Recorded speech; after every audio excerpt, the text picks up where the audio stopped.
It doesn't take an education expert to recognize how good the faculty and students of Niles North High School have it.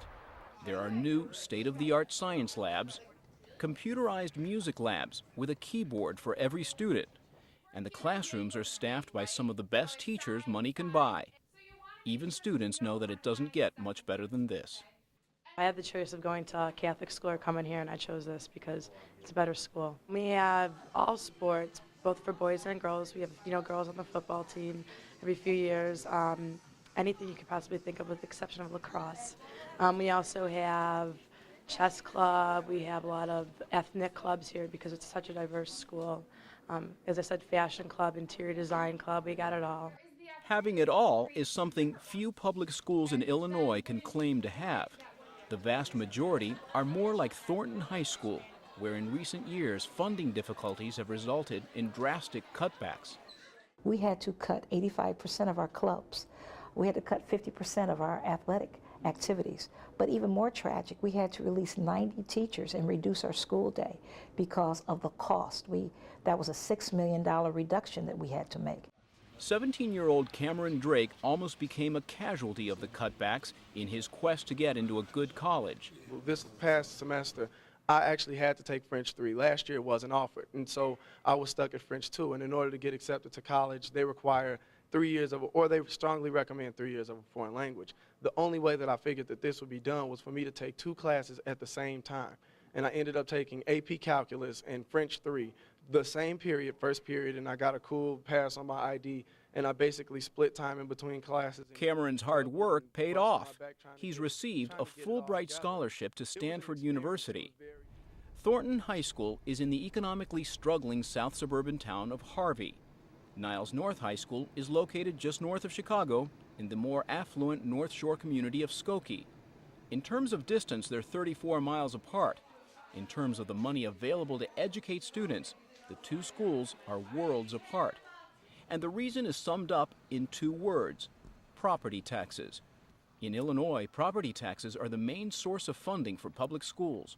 But there was a governor of the state of Virginia a few years back who said if you over-rely on property taxes to fund schools, it's going to lead to horrible inequities. The guy's name was Thomas Jefferson.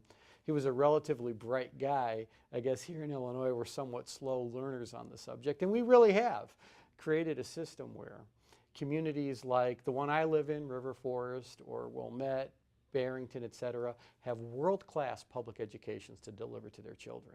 And other communities around the state, you could go to Marion, East St. Louis, Chicago Heights, struggling to even get up to adequate. The property tax formula of funding public schools in the state has been in place for decades. Despite numerous attempts to change it, it remains in place today. The result is a wide discrepancy on how much money is spent per student and what that money buys. Practically no one finds it ideal or fair. The system we have doesn't ensure equity or adequacy in school funding because we rely so heavily on the property tax. It really depends on the wealth of a local community as to whether they have adequate school funding or not.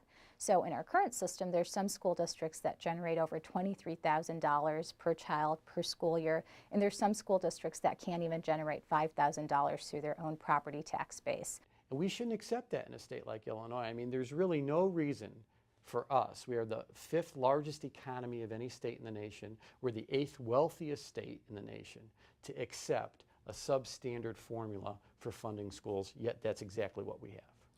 When the Illinois Constitution was revised in 1970, specific language was written to address public education. Article 10, Section 1 states, "The state shall provide for an efficient system of high-quality public educational institutions and services. Education in public schools through the secondary level shall be free." And then there's a sentence that has been the subject of debate for the last 36 years.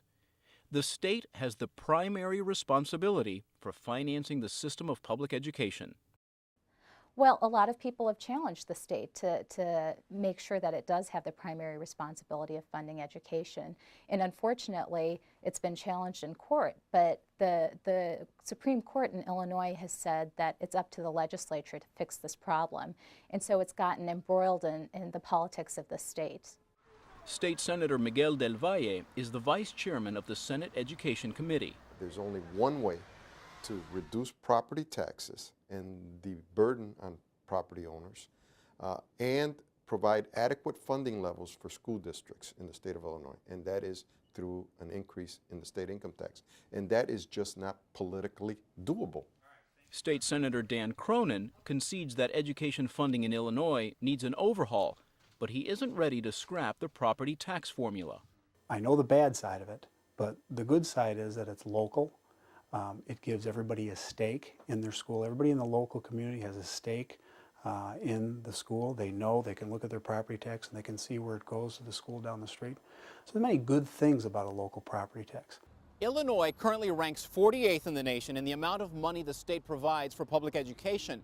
And only New York is worse than Illinois when it comes to the gap between the poorest and richest school districts. On the one end, the poorest have about $4,300 to spend per student, the richest more than $20,000. A Chicago public school student is allocated about $6,500 per year. With more than $16,000 spent per student, Niles Township falls in the higher range of Illinois public school funding. But despite the amount of money pouring into his schools, Superintendent Neil Codell says the burden should not be on the backs of local taxpayers. The fact is that the disparity in Illinois is something that that the government of Illinois should be ashamed of. The state is happy to be able to divest itself, I believe, from its responsibilities because we take them off the hook, so to speak, because we have such a generous, involved, and caring, and able community to support public education through property taxation. 10 years ago, former Governor Ryan created an independent board called the Education Funding Advisory Board, or EFAB, whose job it was to determine the minimum amount of money required per student for a so-called adequate education. Former State Senator Art Berman is a member of EFAB. The 5 members of EFAB unanimously adopted a level of funding for schools of what we call our foundation level of $6,405. 2 weeks ago, in his State of the State speech, Governor Blagojevich asserted that his administration has increased education funding by $2.3 billion. And yet, the state this year is providing $1,200 less per pupil than what EFAB found to be the minimum required. We talk, when we campaign, we say, oh, education is a top priority. But when it comes down to taking care of the kids, we, the legislature, the legislators, have failed to live up to our speeches and to our promises and to our obligation to our children. As of last year, 45% of Illinois' nearly 900 school districts were operating in the red. Making things tougher for many communities in need are local tax caps. The tax cap limits school districts in the amount of money that they can access from the local property tax. They are guaranteed to get an increase every year, but it's limited to the rate of inflation. I don't think anybody thought that the rate of inflation would be so low for such a sustained period of time when this law was first implemented back in 1991. Springfield has not entirely turned a deaf ear to the subject of school funding. A couple of pieces of legislation are slowly making their way through the legislative process. One of them is House Bill 755. A bill that would guarantee property tax relief. It would raise the income tax. It would increase the foundation level, the per pupil foundation level. For Chicago Tonight, I'm Eddie Arruza.